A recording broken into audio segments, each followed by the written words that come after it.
Thank you. Marawiroiginaw dedicate tawjari sa shima.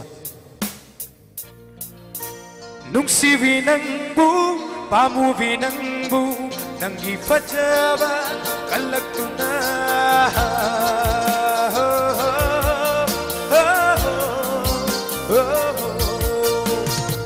Nungsibi ng bu, pamubi ng bu, nang ipajaba kalagtuna.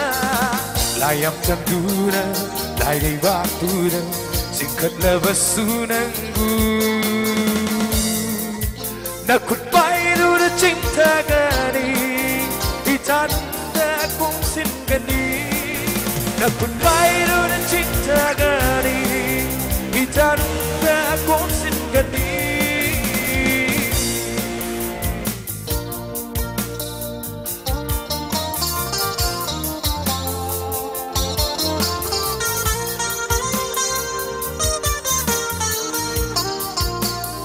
Hasiye hingdalaynam idrivi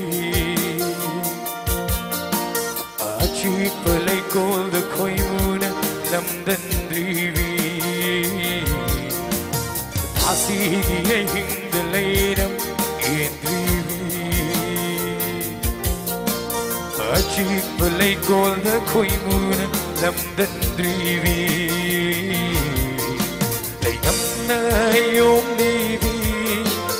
hina paibi mangkinu ketkinu ngasigi tay vangay sát ko ne amutang ay gita mo'y babenda sát ko ne amutang ay gita mo'y babenda layam canduna lay baktura kat labasunan bu nakutbay dulu cinta gani itarunda kunsin gani nakutbay dulu cinta gani itarunda kunsin gani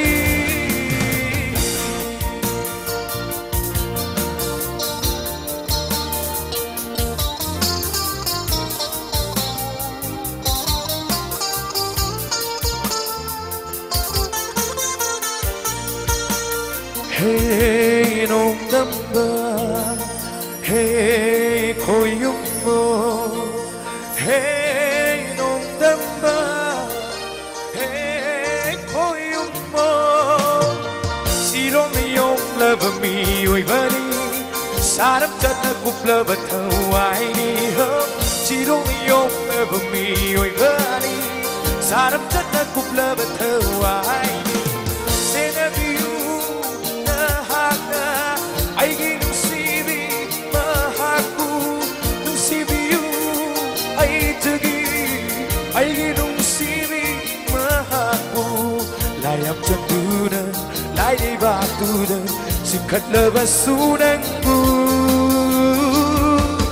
nakutbay dulu cinta gani itarunda kung sin gani nakutbay dulu cinta gani itarunda kung sin gani nakutbay dulu cinta gani itarunda kung sin gani.